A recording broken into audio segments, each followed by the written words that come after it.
Hey everyone, it's Joe from Gadgetry Tech, and in today's video, I'm going to be comparing three pretty amazing gaming headsets. The Audeze Maxwell came out a while ago. It started getting into people's hands about a week ago, and it's a great wireless gaming headset. I covered it in depth recently, and I also briefly mentioned how it compared against the VZR Model 1, VZR Audio Model 1, and the SteelSeries Nova Pro Wireless. So I'm going to do a more even keel comparison in this head-to-head video between the three, covering all the major categories of how you, I guess, compare and decide to buy a gaming headset.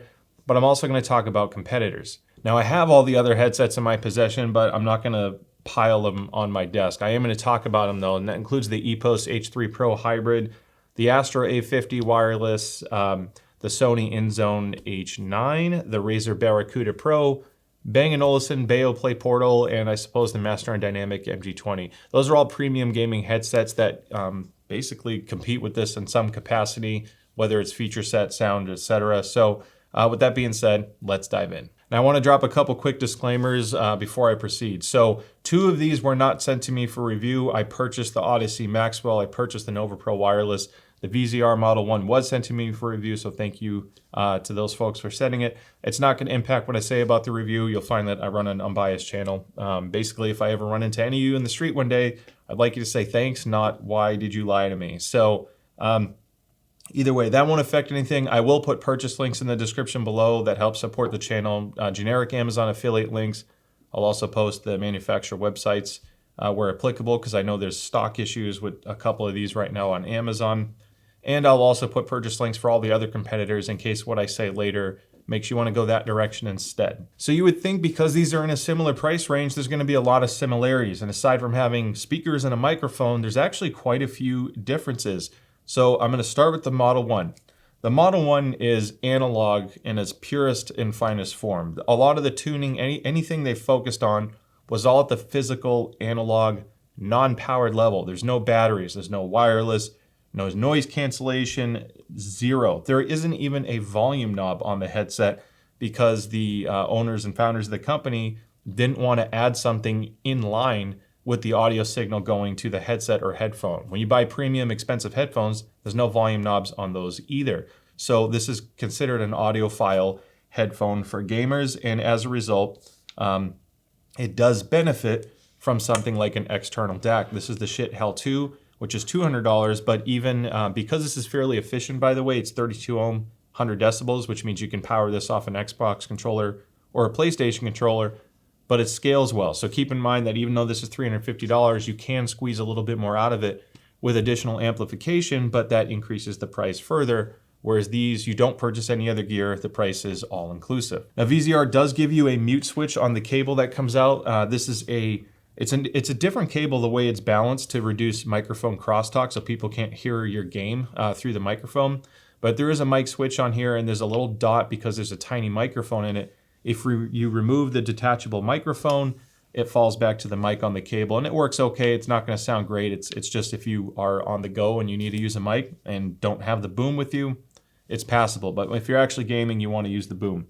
But like I said, it's all analog. I'm going to compare it more as a feature by feature basis, but that's the general concept of the Model 1.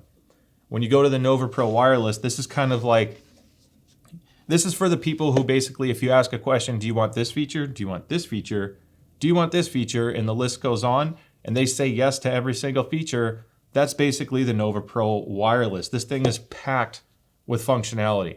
You want adjustments for big heads. You want simultaneous Bluetooth, aux support as a fallback, hot swappable batteries, cross-platform support wirelessly for Xbox, PlayStation, and PC. Yes, it does all that. It even has active noise cancellation. So there's a lot of cool stuff with the Nova Pro. Now, how that's all executed and how you use it, it's good. I'm not going to fault it there. We'll get into that. But that's the concept behind the Nova Pro. It's basically SteelSeries saying, if you want every single feature, buy our most expensive gaming headset because it'll do that. And then you have the Audeze Maxwell, which is kind of like a little more unassuming. There's no DAC, there's really no wires and stuff to deal with. You have that little dongle that has a switch on it. And if you buy the Xbox version, it goes from Xbox to PC mode. I will test if the Xbox version works on the PlayStation wirelessly later. If not, it does have fallback to aux. It has Bluetooth, and it works as a USB-C headset. So there's no hot swap battery, but the battery life is excellent. 80 hours plus. I'm getting close to 90 plus with wireless, but if you use just Bluetooth, because of the Bluetooth 5.3 and the latest codecs, you can easily pass 100 hours. This guy has 2 batteries. They rate it for 20 hours per battery, so it's about 40 hours of use. I believe it's 20 or 22 hours. With the use I was doing, I'm getting 25 to 30 hours per battery easily. So the battery life is still excellent, and I do like that it's hot swappable. If you actually change the battery pack fast enough in the ear cup, it'll maintain its connection state as long as you change it within, I think it's like 6 or 7 seconds, and you can keep going without being interrupted on your audio. It'll just temporarily mute the game sound, but that's a pretty cool feature too. So I want to talk about build quality and comfort real quick, and I'll go with build quality across the board. So on the VZR Model 1, you have this really nice spring steel band on top, and then you have a really nice suspension strap that's perfectly padded and it has a little crease, which means you can either use this on a headphone stand, or if you wear a ball cap when you're playing, and you have that, that's going to alleviate some of the stress there. You have a metal yoke. You have real carbon fiber inlay ear cups. It's a mix of all kinds of elements. You have carbon fiber, metal, plastic, leatherette, etc. It's built solid. You have full swivel. Because the wire doesn't go through the headband in any way, it's individual wire per ear cup. Basically, if you unplug this, it spins forever because it's literally just a metal hinge. It holds up extremely well. It uses normal screws, so it's serviceable. Overall, it's pretty well made, and I've never had it creak or do anything funny. I've never had any physical issues. I've had the Model 1 for about, I don't know, I think it's like 10 months now, and it's held up well, and it gets used a lot. Going into the Nova Pro wireless, there's a little bit more use of plastic here compared to the other two, but it's not built poorly. You still get a suspension strap here. Although this doesn't move like this one does, it is a little bit stretchy, and there's an adjustable piece here to help fit different size heads. In addition to the strap, which I found actually can change clamp force a little bit, you do have telescoping yokes. Now this does have the same SteelSeries single point mount, if you will. You can see mine starting to have a little bit of give to it. It opens up a little, but I've used this a lot over the months. I don't know if that's ever going to get any worse, or that's just kind of normal because it's been a while. But mine has been fine. I have no other signs of issues, and on this side, I believe it's the same thing. Yeah, so it's pretty consistent, but you still have that single point, which some people have had issues in the past. Supposedly, they reinforce this a little bit. Outside of that, this feels great. Again, you have a mix of metal and plastic. No issues with the ear cups making noise, full swivel. Everything is well dampened, so there's no like rattles and stuff like that. And then I do like the microphone system on it too. It feels solid. The buttons feel good on this too, by the way. Like whether it's a flip to mute, not flip to mute, but press to mute. On that here, you have these dials. They have a really nice click to them. All the presses feel good. I don't understand the whole magnetic cap thing because it's kind of hard to get off without like scratching it up. You can charge it on this side, by the way, if you need to charge while you play. And then on this side is the battery for the hot swap. So that's kind of cool, and they do sell replaceable tags and straps. Overall, it's still built pretty well. Then you get in the Audeze Maxwell, which is a big improvement over the build quality in the Penrose, which used a lot more plastic. With this, you get the spring steel headband, you get the aluminum yokes. No telescoping yokes, so the adjustability isn't quite as good as these two, but overall it should be fairly compliant thanks to the large ear cups, and the strap does impact how it feels on your head. There is a tiny bit of a pad up here, so if you shrink this or expand this all the way up so it butts up against it, you're at least still not feeling like a hard stopping point. It should preserve some of that flexibility of the band, but I actually put mine on a slightly tighter setting on one side and left it on the middle on the other, just to put the ear cups in the correct spot for me. Overall build quality is incredibly solid. Because of the use of metal here, you can tell they didn't want the same thing happening with the Maxwell as far as long-term durability goes. No creaks or rattles. It is built like a tank. It weighs part of a tank, I guess. It's almost 500 grams, so it has some heft to it, but I'd rather have the build quality and deal with a little bit extra weight. As far as comfort goes, they share a lot of the same characteristics. None of them have overly strong clamp force. They fit different size heads fairly well. I haven't seen anyone really complain about the Maxwell yet. It's just a speculation based off the band design. My issues, so I'm going to start with this. They all come with leatherette pads. Now, if you notice, I have the Wicked cushion pads on the Nova Pro wireless, which does hurt the sound quality a little bit, but with tuning, you can restore a lot of it. I switched to these because originally my Nova Pro wireless, the active noise cancellation bump, the ANC mic bump inside, didn't bother me. It's basically a mic that sticks out right on the driver baffle. And because the stock pads were somewhat shallow, it was hitting a lot of people's ears. Now that depends on your ear shape and comfort. It wasn't an issue for me, but I could barely feel it. Now, I've had them for a long time. The stock pads started collapsing a little bit. They're getting worn. And just that extra 1 or 2 millimeters of compression had the ANC mic now touching my ear more, so I had more discomfort. I switched to the Wicked Cushions pads because it got to a point where I would rather deal with the reduced sound quality than the comfort issue. So that's the only gripe I've really had for comfort for these. Because of leatherette, it's going to sound great, but it's going to also increase your heat a little bit. So I don't know. There's no aftermarket cushions for these yet. That may change down the road. I know Wicked Cushions is working on a pad for the Maxwell. We'll see how that affects sound quality. But right now with the Model 1, there's no other pad swap. It has some holes in the pad material, so it doesn't increase as quickly as the others, especially because the ear cups are massive. They are actually really wide, so I might as well... this part I didn't plan for, so I'll set up as I talk. As far as the ear cup size goes, you can see the difference on pad dimensions.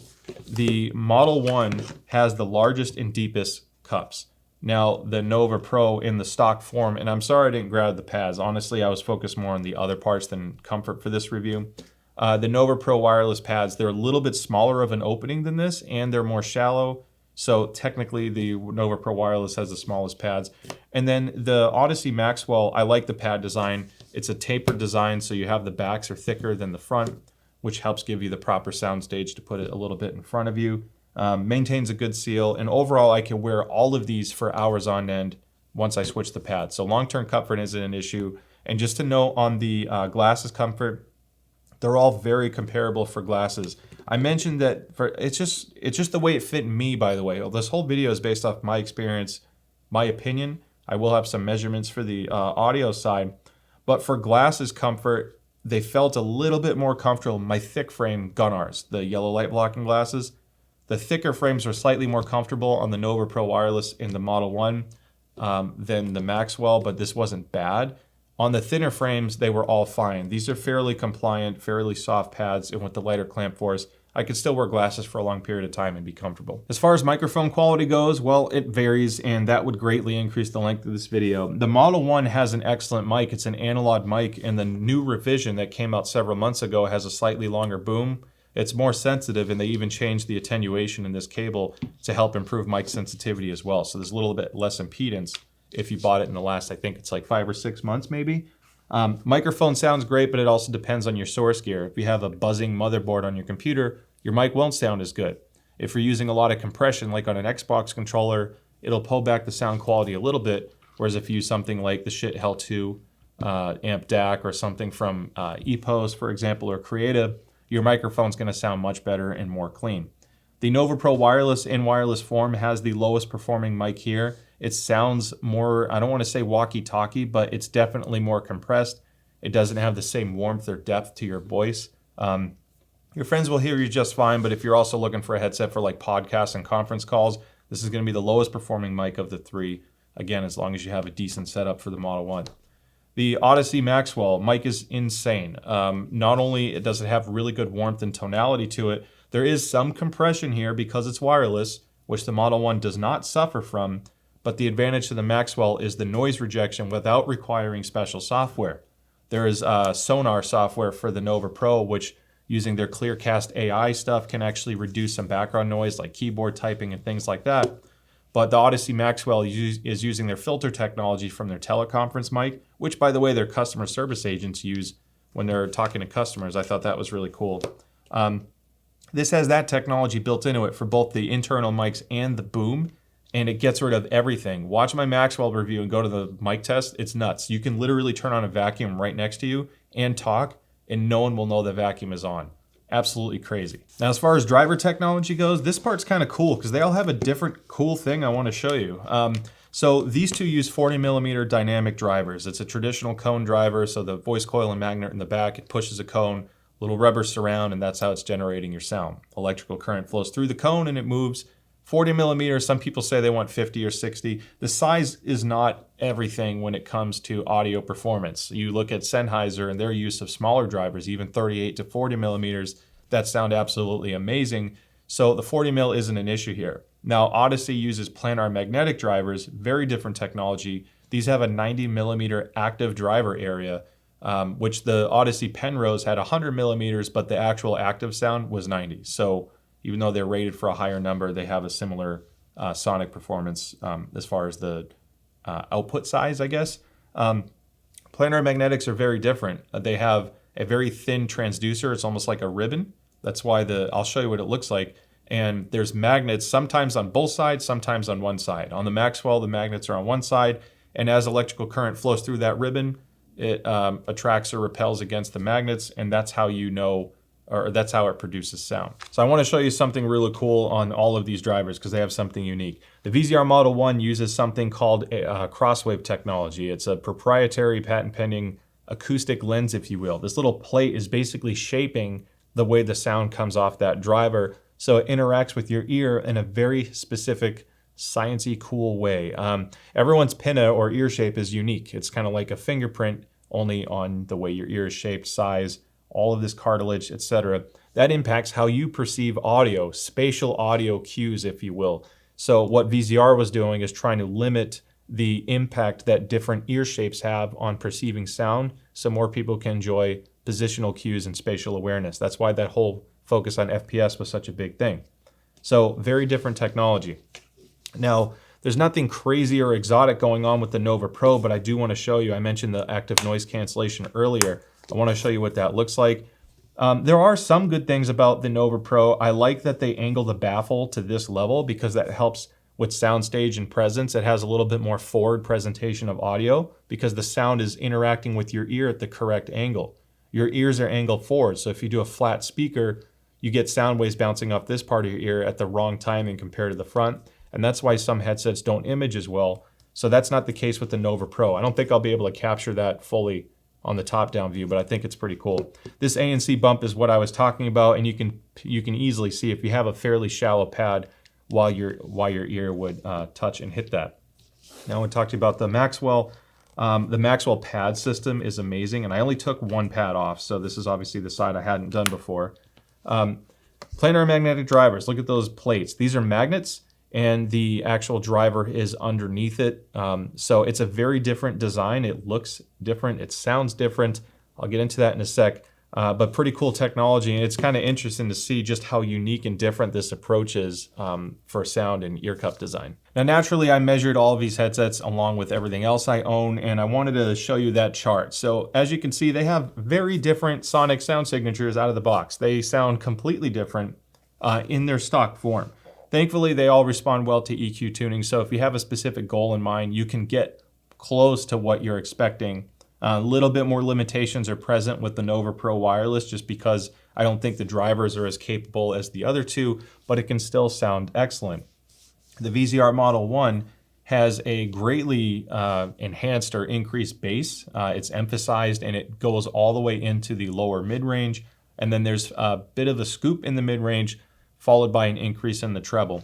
Overall, on some songs you can have kind of a peaky treble, and I found that for my preference for music, out of the box, it's a little bit bass forward and mid lacking. And I've made that comment in my reviews and other times I've brought this up in the past. You can EQ the bass down and it's already a significantly better sounding headset for music. Now, how that affects gaming is a different story. I'm going to talk specifically gaming for immersion and FPS in a moment, but I just want to stick with sound signatures for now. The Nova Pro wireless, a little bit inconsistent bass delivery and treble delivery. It's kind of like you have some peaks and dips. Similar idea to the Maxwell, they just have different peaks and dips. Overall, I think the sound out of the box is pretty good for a gaming headset, to be honest. They really tuned it well. There's actually a good amount of detail retrieval as well, but I did want to make some changes to the EQ just like I did the the Model 1 to get it closer to, I guess, the Harman curve for me, like my Harman curve, if you will. I didn't like the way the treble sounded because even though it was dark in some areas, I found it harsh in other areas. So I have dedicated EQ videos to this to really refine it for music production. But again, out of the box, it was pretty good, and out of the box, it works well for games also. The Maxwell, if you see the measurements, it's a little bit closer to the Harman curve out of the box. The Audeze preset is fairly neutral sounding. It has a slight emphasis of bass over flat, and overall I found the mids to be tuned extremely well, and as a result, it lets the mid-range sound excellent as well. So if you're concerned with music listening out of the box, the Maxwell, and you don't want to mess with a single thing, I feel like the Maxwell does a little bit better job out of the box, again, in stock form. Now, it's multiple parts to that. These headsets have DSP in them, digital signal processors. So you can start with a bass sound profile in passive mode if the headset were off and measure it, and it'll measure completely different. They have chips in here that are doing EQ already to get it to sound what they want it to sound like. So Audeze, naturally having a lot of experience in the audio world, they know how to tune and they know how to hit a specific target curve, and that's why they sound so good out of the box. The Model 1, they did a lot of tuning on a physical level between the dampening material, the pad choice, the material, the depth, etc.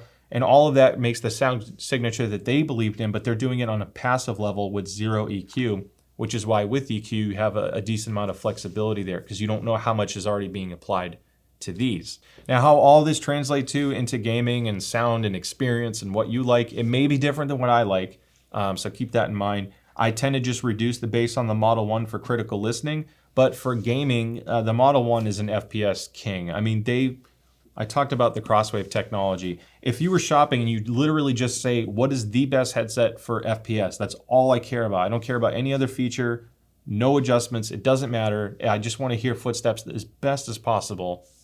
The Model 1 is purpose built to excel in spatial audio and imaging.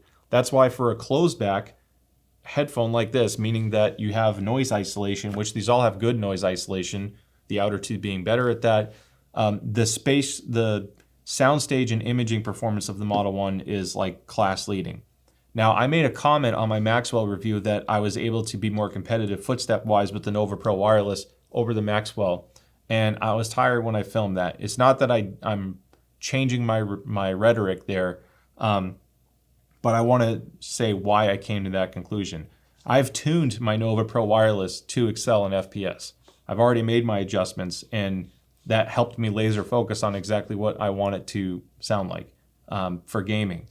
Whereas the Maxwell didn't have custom EQ yet, and I didn't want to start using equalizer, APO, or sonar until I could at least start with my EQ tuning with the stock Audeze HQ software, which is going to add custom EQ soon. As of today or yesterday, they announced that the Apple app came out now for Audeze HQ, so you can do some setups there, but just not custom EQ yet. So the reason why I said FPS was a little bit better on the Nova as of now is because of the custom EQ process. I don't see how this can't be just as competitive as the Nova, if not more competitive, EQing to your likings.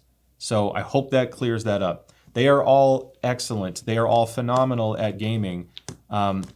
It gets to a point where it's not going to change your skill set. Practice will more than anything, but you will hear footsteps just fine. I think the difference is with the Model 1, if you were looking at a compass reading on a game like Call of Duty, you'd be able to pinpoint a little bit more exact to the degree of where sound came from, where maybe you're looking at 2 or 3 degrees with a headset like these, which is still excellent and far above the majority of the competition. Now, when it comes to immersion and open world, again, this is a hard video to make because these are all excellent. Honestly, the fact that we're looking at headphones and headsets like this at this price range for gaming compared to where we were 10 years ago is insane. This is like such a massive improvement. So if you're an older gamer like I am, this was like something we just dream of. It wasn't attainable. So I do want to preface that they're all great. Naturally, if you have an open soundstage and heavy bass, it's going to help with immersion. So if you're just looking to plug in and play an open world game by yourself, a single story game, Model 1's going to sound absolutely great. It's going to be a lot of fun. And conversely with the Nova Pro, if you don't like the sound, just tune it. I found that these can't quite keep up with the dynamics in the way that these two can. So if you're looking for that little extra punchy bass or depth to the sound, these just sound like heavier and more powerful, whereas this sounds a little bit thinner and lighter. It's still good. I've still had a blast with these. That's why my pads wore out. But again, that's just how it compares to these two big guys on the outside. The Audeze for immersion, man, when you play in the immersion preset, which emphasizes bass and treble further, is bonkers. Like when you play, trying to think of some of the games I like playing without like going off on a tangent, but Whether it's Destiny, whether it's what was I starting to play? Dead Space, the remake, relaunch version or whatever. Not Atomic Heart. What was I playing? I was playing The Last of Us. I'm not gonna lie, I don't usually play like scary type games. I like playing shooters. I like playing racing games. But man, with the immersion mode on and like the game was like rumbling because I'm like trying to sneak up on some zombies and whatnot, and it really gets you into the game with the noise isolation that these guys have and that kind of depth of sound and quality and clarity. You're sucked in. I mean, if you're focused on the game, you're going to have a good time, and the headset's certainly not going to be a detractor there. So from a gaming perspective, they're all great. I think if I had to give the edge on FPS, it's going to be the Model 1 for imaging performance alone. This is pretty versatile, and as it stood now, I was able to put footsteps a little bit better. Just, we're talking like percentages here, small percent over the Maxwell. But with any mild form of EQ tuning, I don't see how this wouldn't be just as competitive as that. They're still excellent. And overall, for the immersion side of things, the Maxwell is just nuts, especially when you listen to movies on like the Model 1 or the Maxwell. That depth of bass and slam, if you will, when something like an explosion happens, or if you're watching the movie Dune, those types of sounds are going to sound much better on a headset that has a more powerful bass handling properties. So they're great there too. So when it comes down to making your final decision, it really kind of comes down to what you want in a headset. Again, if you don't care about bells and whistles and features and you just want to maximize your FPS experience, that's really where the Model 1 shines. If you want something that is known to work wirelessly on every single platform, because this will work with the Switch, this will work with Xbox, PlayStation, and PC, all wirelessly if you buy the Xbox version. On that note, you can see on the back of the DAC here, it says Xbox and USB. If you get the PlayStation version, it just says USB twice, and that can allow you to use a PlayStation and PC. It'll auto switch back and forth. But this is known to have great cross-platform support. It has decent active noise cancellation. It's just chock full of features, and if that's important to you, the Nova Pro is offering you a great selection of capability at a good price with customization and sound quality to go with it. And as for the Maxwell, well, this is your wireless audiophile headset. It really is. There's not a few out there that do wireless and this level of sound well, and there's really nothing in the closed-back form that's wireless that's going to perform to this level from a musical standpoint. As a result, they are still excellent at gaming. I still think they image incredibly well. I love this really compact dongle design, and there's a switch for multiple platform support. There's rumor that the Xbox version will work on all three wirelessly, but if it doesn't, again, you have the aux fallback. So this doesn't quite have as many features on the checklist as the Nova Pro, but it's really close. And for a lot of people, it may be all you need for features. I think you're getting a little bit more on the sound quality side, whereas this you're getting a little bit more on the feature side.